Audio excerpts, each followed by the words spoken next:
De volta com o Jogo do Poder, hoje recebendo o secretário estadual de Agricultura, Cristiano Aro. Secretário, nós estamos novamente nessa discussão em relação aos royalties. A presidente Dilma já prometeu vetar, já deu uma declaração, inclusive, aos prefeitos, corajosa, inclusive provocou uma certa reação de alguns prefeitos capitaneados lá pelo Paulo Zulkovski, que, enfim... Prefeito profissional, que não tem nenhuma liderança,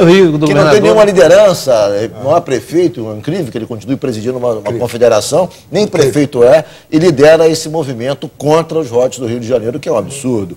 Muito bem, a presidente Dilma foi corajosa, disse que vai vetar, mas no bojo dessa discussão, e eu quero fazer esse encaminhamento para saber qual é a sua opinião, houve quem dissesse que, veja bem, os estados recebem uma fábula de dinheiro, as prefeituras também, e muitas delas não aplicam corretamente o dinheiro que recebe dos royalties. Fazem uma farra, enfim, de maneira inconsequente.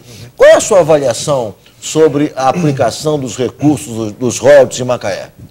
Olha, nós temos aí, no conjunto dos municípios que recebem royalties, casos exemplares de boa utilização e temos problema, o que não invalida a nossa luta pelos royalties. Então, num primeiro momento, eu acho que a luta ela tem que olhar a manutenção desse recurso, que é importante para a população. Isso não se discute, essa é uma questão que está fora dessa discussão, porque a defesa dos royalties do Estado, dos municípios do Rio, é uma questão que, enfim, é consensual e não será por uma aplicação de uma verba isoladamente que isso pode ficar comprometido de maneira nenhuma. Mas é um argumento frequente na boca dos nossos adversários. Não tenha dúvida. Essa questão. Então, nós precisamos fazer uma avaliação crítica dizendo o seguinte: nós não podemos ficar usando os royalties no custeio, no dia a dia, na manutenção de um volume de contratações que muitas vezes são desnecessárias para o efetivo funcionamento do município. Essa é uma discussão que se coloca porque há acusações de alguns prefeitos, inclusive, com esse recurso dos royalties, montam estruturas de funcionalismo com vistas ao processo eleitoral e totalmente dispensável. Sim. Isso está demonstrado, isso está visto, isso é muito conhecido. Então, como é que combate isso? Acho que tem que definir claramente que investimento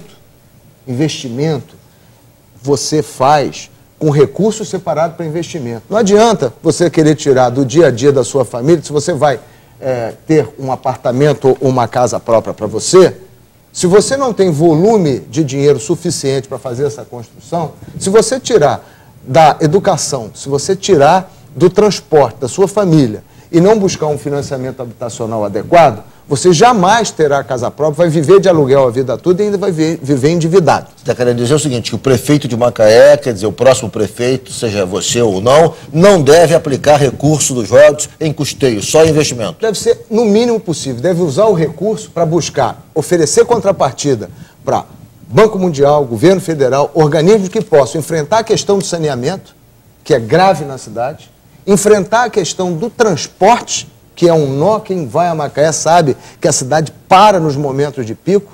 Inclusive, hoje em dia, para Rio das Ostras, e aí, novamente, o Pezão e o governador... o trajeto Macaé-Rio das Ostras fica totalmente congestionado às 5 da tarde.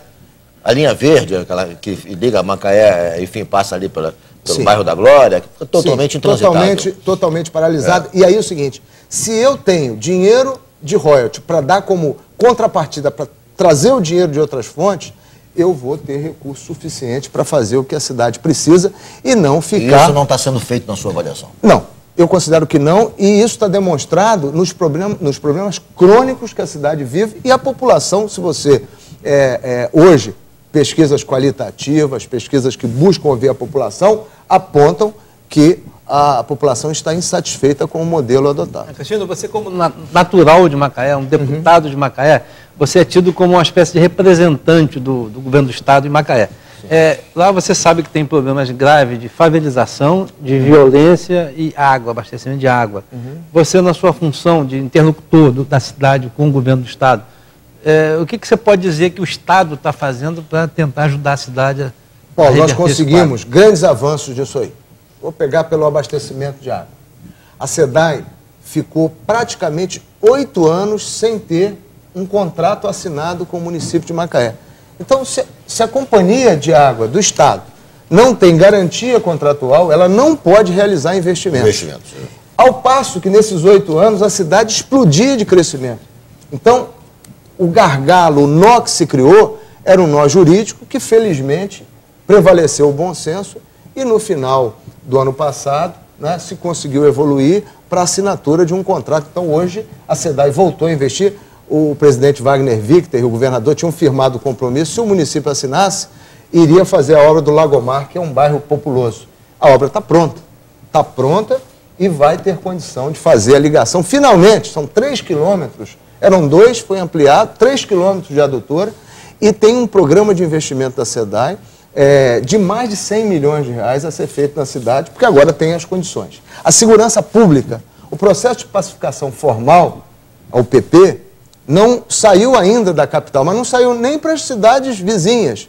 Em compensação, o secretário Beltrame, o comando-geral e o comandante de Macaé, o comandante Ramiro, adotaram providências de ocupação pacífica das comunidades Nova Holanda, Malvinas, que já frequentaram o noticiário nacional, já foram objeto de polêmica, de discussão nacional, e hoje são comunidades que estão no modelo de pacificação, vamos chamar assim, simplificado, ou um modelo mais adequado à realidade, mas melhorou de maneira, enfim, incontestável os índices de criminalidade na cidade, sufocando o tráfico e fazendo com que o policiamento ostensivo hoje fosse mais percebido.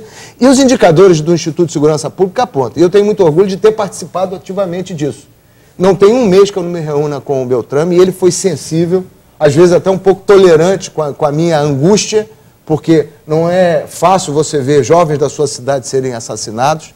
Eu próprio sofri um atentado na campanha de 2010, na campanha de deputado, que por pouco não vitima a mim e ao meu motorista, numa viatura oficial da Assembleia Legislativa, isso por conta da nossa defesa de posições contrárias à ocupação de território que ali estava. Então, acho que hoje são dois assuntos. Agora, politicamente, nós temos o prefeito Riverton Mussi, que é do PMDB, enfim, partido do governador.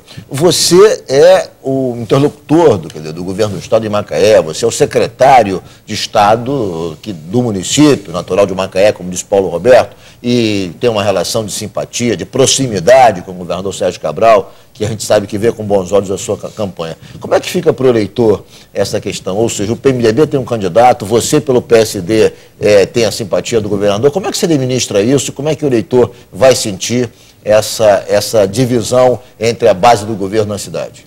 Olha, eu acho natural, num governador que teve um apoio de mais de uma dezena de partidos na última eleição, que essa base múltipla que apoiou o governador Sérgio Cabral, acho legítimo que na hora da eleição municipal algumas tendências se fracionem. Isso é normal, isso é do jogo democrático. Eu encaro isso de maneira muito natural. Jamais coloquei para o governador qualquer tipo de constrangimento, dificuldade ou imperativo. Muito pelo contrário, tenho um respeito, uma admiração. O governador Sérgio Cabral, uma liderança que exerce a sua liderança de uma maneira carinhosa, afetuosa, mas, sobretudo, que dá um espaço de manifestação e de trabalho muito real.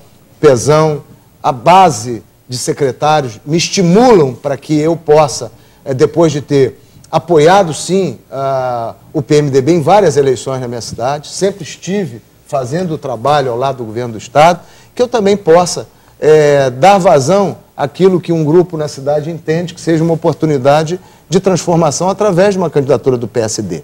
Então, não acho que haja para o eleitor essa dificuldade, porque ele sabe muito bem como eu trabalho, o que eu faço, a prestação de contas que eu faço no meu mandato, e se julgarem que isso, na minha experiência como gestor de 35 anos no Banco do Brasil, de 4 vezes secretário de Estado, deputado, se essa experiência de administrador e testado na urna também, porque eu acho que isso a população, quem passa pelo teste da urna também está legitimado para pleitear uma candidatura, se isso for do agrado da população, vou ficar muito honrado de poder ser o candidato do PSD e muito mais honrado ainda de poder juntar depois, se for o caso, essa base, ou até antes, se alguns acharem que eu sou um bom caminho para unir um dos seus essas principais vertentes. adversários lá é o doutor Aloísio, que é deputado federal, e que pertenceu ao grupo político do atual prefeito, hoje não pertence mais.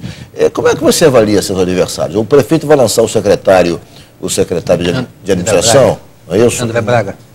Como? André Braga. André Braga é o candidato. Você vai ter também, pelo PV, o doutor Aloísio, que já integrou o grupo político do prefeito, hoje não integra mais.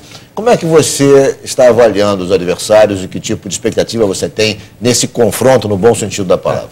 Eu, evidentemente, não faço nenhuma avaliação pessoal. Eu tenho o maior respeito pelos candidatos, né, quaisquer que sejam, né, então não faço isso de uma maneira pessoal. Mas deixo bastante claro para o eleitor, para a população, que eu, de fato, fiz uma outra opção, um outro caminho. Nunca tive vínculo de natureza política, nunca participei das administrações municipais. Portanto, meus elogios e as minhas críticas eventuais às administrações têm essa verdade contida. Ou seja, eu nunca participei desse processo e tenho uma conduta que eu acho que me dá essa tranquilidade de poder discutir abertamente as questões da minha cidade. Secretário Cristino Auro, nosso tempo se esgotou, foi um prazer recebê-lo no Jogo do Poder. Obrigado, eu que agradeço. Obrigado pela presença, foi um prazer recebê-lo também aqui no Jogo do Poder. Obrigado aos dois, obrigado principalmente a você que nos acompanhou até agora pela rede CNT de televisão. O Jogo do Poder volta no próximo domingo, às 11 da noite. Muito obrigado pela audiência e até lá.